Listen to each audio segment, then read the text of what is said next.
Welcome back to the Perkins Perspective. I'm Denny. Now, this video might be, it's going to have its up points, it's going to have some down points in it. But just know this, the person I'm talking about in this video was like a little brother to me. He was, he was bigger than life itself. And I met him because he was dating a girl that I knew.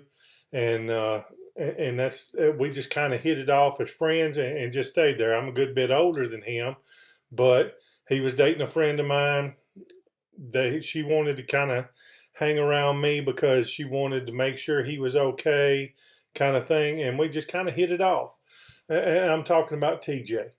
TJ, when I met him, he was dating, like I said, a friend of mine, a little girl, and and she trusted me. And a lot of times, I made sure she got home, and him the same way.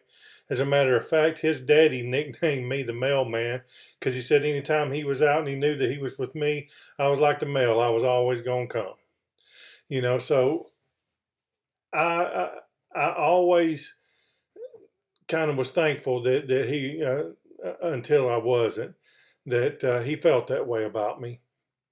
But anyway, we would do about everything together, all four of us, because I was dating a girl too. So we would do everything kind of double date, stick together. We would go to bonfires together. We would go to different movies. We would do just about everything together. Uh, and I can remember there was a old lady that lived in a house up in town, and we used to park right in front of her house, sit on the tailgates, and watch the traffic go by, and just talk and mess around. Well, she got to where she was spying on us something awful, and she'd go running to Mama every time she thought we was doing something wrong.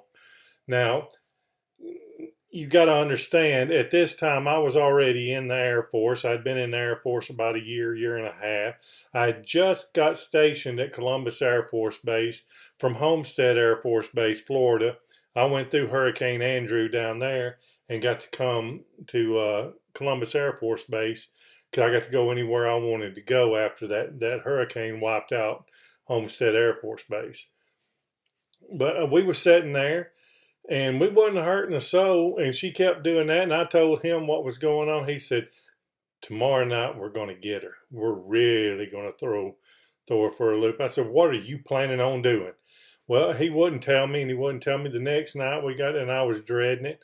I was sitting there with my girlfriend, and I heard from across the parking lot, Danny! And here he come running, jumped up in my arms, people, kissed me smack on the jaw and said, I have missed you so much, and was rubbing my back.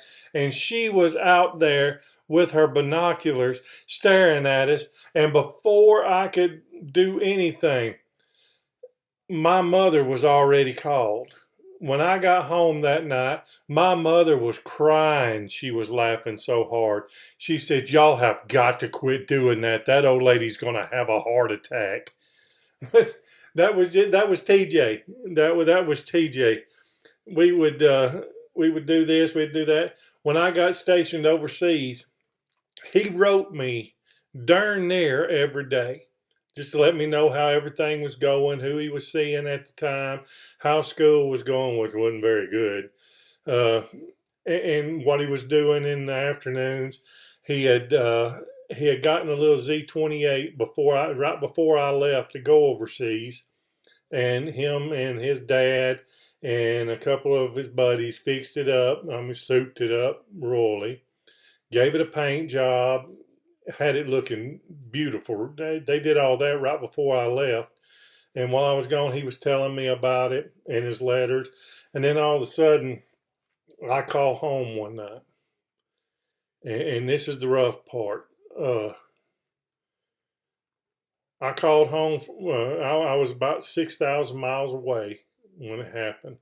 And they put my dad on the phone because they said he had tact and could explain it to me and maybe keep me calm. And I said, what is going on? What's happening? And they said, your friend TJ got killed in a car wreck. Not only did he get killed, I'm 6,000 miles away, and my dad said he got tore to pieces. Now, when you're 6,000 miles away and one of your closest friends goes like, that's not what you want to hear. I had nobody, it just felt like, because nobody over there knew TJ. Nobody over there really knew me that well. It's a year assignment. You don't get that close to people. But when I walked in to the NCO club, which is where we all met because it was a small detachment of only about 130 people, when I walked in, and my supervisor was also part-time, he bartended at the NCO club. He looked at me and he said, "What happened?" And I told him they offered to send me home, but there was no use. What could I do? Uh, but that was one of the hardest things that I've ever had to go through. Notice I said one of the hardest things. But when I got home, I wanted to go visit his grave, and I did. But I went to visit his daddy. And this is the hardest thing that I have ever had said to me. His daddy looked at me and then swung. I ducked and I just grabbed him. And I said, why did you do that? He said, if you had been here, he'd still be alive. Now, that hurt. That hurt bad. But anyway, I always want to just think, every time I think about TJ, I think about him jumping in my arms and kissing me on the jaw just to get under some old lady's skin that had no business spying on us in the first place. We wasn't doing anything wrong. And I also think about how proud he was of that car.